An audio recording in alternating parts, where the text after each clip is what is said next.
There are 196 countries in the world. 25 of them are very rich, defined as having an average wealth per person of over $100,000 a year. They are.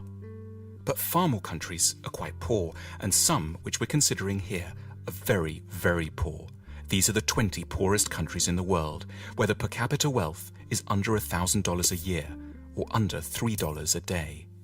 Every country is now more or less on a path to growth, but the poor ones are growing very, very slowly. If Zimbabwe continues at its current growth rate, it will qualify as a rich country in 2,722 years. What we want to know in this film is why some countries prosper and others stagnate, so that we can understand what rich countries are doing right and get a better grip on the challenges and hurdles facing poor countries. There are basically three factors that determine whether a country will be rich or poor. The first is institutions. Institutions are beyond important. Broadly speaking, rich countries have good institutions and poor ones have very, very bad ones. The correlation between poverty and corruption is direct. The richest countries in the world are quite simply invariably also the least corrupt ones. And the most corrupt countries are also the poorest. When countries are corrupt, they can't collect enough taxes to get the good institutions they would need to escape the poverty trap. Half of the wealth of the world's poorest 20 countries goes into offshore accounts. Lost revenues in these countries totals between $10 and $20 billion a year. Meanwhile, without an adequate tax base, poor countries can't invest in police, education, health and transport. Now, a more generous way to look at corruption is that it's really a case of clan-based thinking. Say you're hiring someone. In the rich countries, you're meant to do so simply on merit, interviewing lots of candidates, then picking the best one, irrespective of any personal connection. But in poor countries, under the sway of clan-based thinking, that approach would itself be seen as corrupt. It's your duty to disregard the so-called best candidate from an anonymous bunch in order to pick someone from your own team, your uncle, your brother, your second cousin, the guys from the same tribe. As a result, poor countries don't allow themselves access to the intelligence and talent of the whole population. There's a second thing that keeps countries poor: culture. What goes on in people's minds, their outlooks and beliefs. A striking statistic pops up here in relation to religion.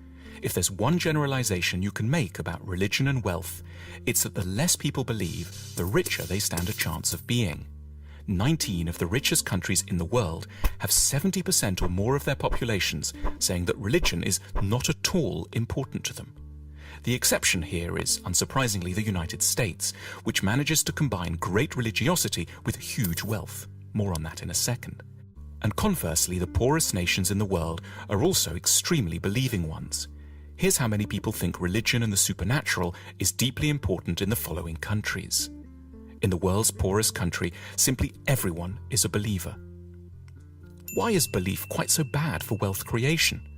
Because in general, religiosity is connected up with the idea that the here and now can't be improved, so you should focus on the spiritual and look forward to a next world instead. It makes quite a bit of sense when you live here. In the rich world, on the other hand, people are generally great believers in their capacity to alter their destiny through effort and talent. Incidentally, to explain the anomaly of the United States, religion seems not to slow down economic growth here because it's a particular sort of religion, an overwhelmingly Protestant and exceptionally materialistic kind. The American God doesn't want you to think of building the New Jerusalem in the next world. He wants it here and now, in Kansas or Houston. There's another big factor that determines the wealth and poverty of nations: geography. Poor countries are overwhelmingly located in the tropical regions. This isn't a coincidence. Life is, in many ways, simply far, far tougher there. The problems begin with agriculture. Tropical plants are generally a lot less packed with carbohydrates. Poor countries have worse soil too. Also, and perhaps surprisingly, a tropical climate can be disadvantageous to photosynthesis. Historically, a key determinant in the likelihood of societies growing rich was their possession of large domesticated animals, such as horses and oxen, which liberated a huge part of the workforce from having to plough by hand. But in tropical Africa, domesticated animals have throughout time been devastated by a further appalling scourge, the tsetse fly. This small fly, exclusively present in Africa because of its heat and humidity, knocks out animals on an enormous scale, making them sleepy or inactive, and has had a profound effect on the ability of Africans to develop technology, increase agricultural productivity, and amass wealth. It isn't just plants and animals that suffer in the tropics. In the middle latitudes, humans are open to a terrifying array of diseases, including 100% of low-income countries are affected by at least 5 tropical diseases simultaneously. The magical temperature, which has helped to make rich countries rich, is 16 degrees centigrade. However superficially unpleasant, that drop below 16 degrees as autumn starts to bite is quite literally a foundation stone of civilization. Geography also encompasses transport, and poor countries are on the whole very badly connected. Landlocked Bolivia and semi-landlocked Paraguay are the poorest nations in South America. Africa has only one major navigable river, the Nile, and hosts 15 landlocked nations, 11 of which have average incomes of $600 a year or less. Not coincidentally, the poorest country in Asia, Afghanistan, is also landlocked. Then there's the matter of natural resources. Natural resources like oil or precious metals can be real trouble, and paradoxically, poor countries tend to have them in spades.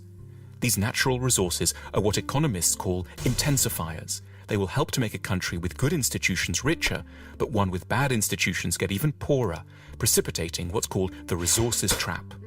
So the Democratic Republic of the Congo is one of the world's most mineral-rich countries, holding most of the world's coltan, which every mobile phone has a bit of inside.